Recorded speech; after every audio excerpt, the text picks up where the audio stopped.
જ્યારે ઘરમાં કોઈ પણ શાકભાજી ન હોય અને તમે એવું વિચારી રહ્યા હોય કે આજે શાકમાં શું બનાવવું, તો બનાવો મારી આ રીતથી આ શાકની રેસીપી છે. બનાવવામાં પણ એકદમ સરળ છે અને બાળકો વડીલો બધાને ખૂબ પસંદ આવશે. તમે આ શાક બનાવી લીધું એટલે બધા તમારા વખાણ કરશે. તમે લીલી મગફળી તો બહુ ખાધી હશે. આજે આપણે બનાવીશું લીલી મગફળીનું શાક અલગ જ રીતે.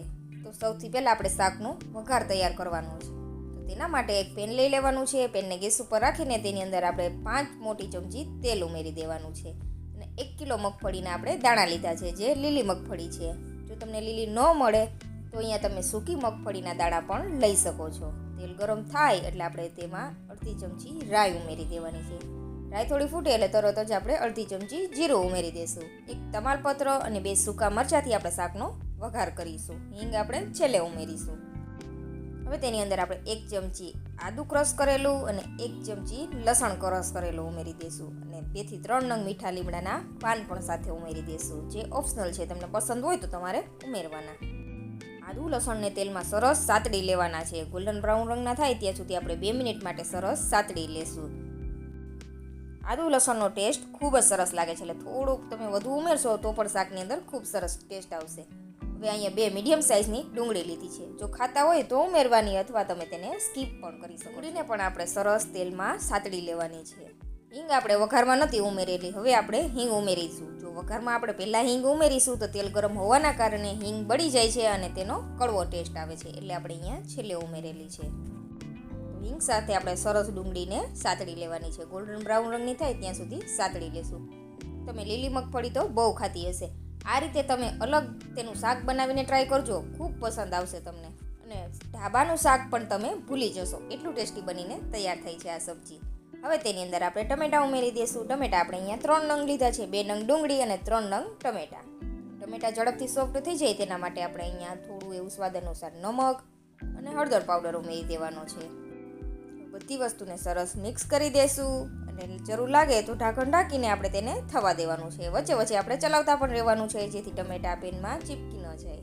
ટમેટા સોફ્ટ થાય ત્યાં સુધી આપણે થવા દેવાનું છે. હજુ સુધી ફ્રેન્ડ્સ તમે ચેનલ ઉપર નવા છો, ચેનલ સબસ્ક્રાઈબ નથી કરી તો ઝડપથી જાઓ, ચેનલ સબસ્ક્રાઈબ કરી વિડીયોને લાઇક શેર કરી દેજો. અને આ વિડીયો તમારા ફ્રેન્ડ્સ ફેમિલી મેમ્બરમાં જેને લીલી મગફળી પસંદ છે તેને તમે જરૂરથી શેર કરજો. અહીં આપણે 1 ચમચી લાલ મરચું પાવડર ઉમેરેલું છે. તમે જેટલી તીખાશ ખાતા હોય તે રીતે તમારે લાલ મરચું પાવડર વધુ ઓછું ઉમેરી દેવાનું. હવે સરસ સાતડી લેવાનું છે લાલ મરચાંને ટમેટાની ગ્રેવી સાથે. તો તમે અહીંયા જોઈ શકો છો ટમેટા પણ આપણા સરસ એવા સોફ્ટ થઈ ગયા છે. તો હજી આપણે તેને 2 મિનિટ માટે થવા દઈશું અને થોડું અહીંયા પાણી ઉમેરીને આપણે ગ્રેવીને સરસ આ રીતના મિક્સ કરી દેવાની. કિલો માંડવીના જે દાણા લીધા હતા તેને આપણે બાફી લેવાના છે. તમે અહીંયા કાચા પણ ઉમેરી શકો છો, પણ આપણે બાફી લેવાથી જે વડીલોને દાંત નથી તેને ખાવામાં આસાની રહેશે, એટલે આપણે તેને બાફીને ઉમેરીશું. તો માંડવીના બીને આપણે 5 મિનિટ માટે સ્વાદ અનુસાર નમક ઉમેરીને બોઇલ કરી લીધા છે. અને આ બાજુ આપણી ગ્રેવી પણ સરસ તૈયાર છે. તો દાણાને ગ્રેવીમાં ઉમેરીને સાતડી લેવાના છે 1 થી 2 મિનિટ માટે. પછી તમારે શાકમાં જેટલી ગ્રેવી જોતી હોય તે મુજબ તમારે પાણી ઉમેરી દેવાનું. આ શાક તો ખૂબ ટેસ્ટી બનીને તૈયાર થાય છે. એકવાર તો મારા કહેવાથી તમે જરૂરથી ટ્રાય કરજો. લીલી મગફળીની સિઝન છે, તો સિઝન પૂરી થઈ જાય તે પહેલાં તમે આ શાક જરૂરથી બનાવી લેજો.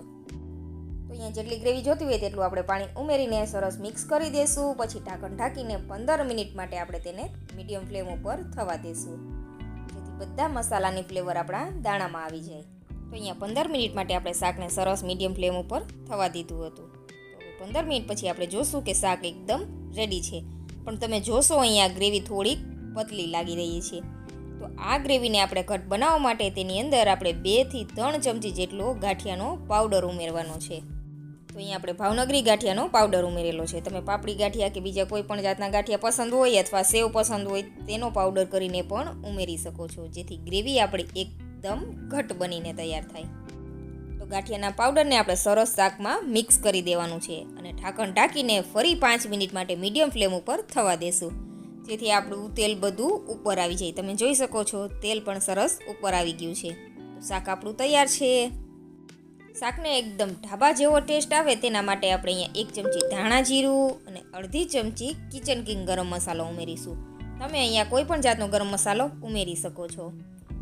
અડધી ચમચી આપણે અહીંયા કસૂરી મેથી ઉમેરી દેવાની છે. પછી બધી વસ્તુને સરસ મિક્સ કરી દેશું અને ગેસની ફ્લેમ બંધ કરી દેવાની છે.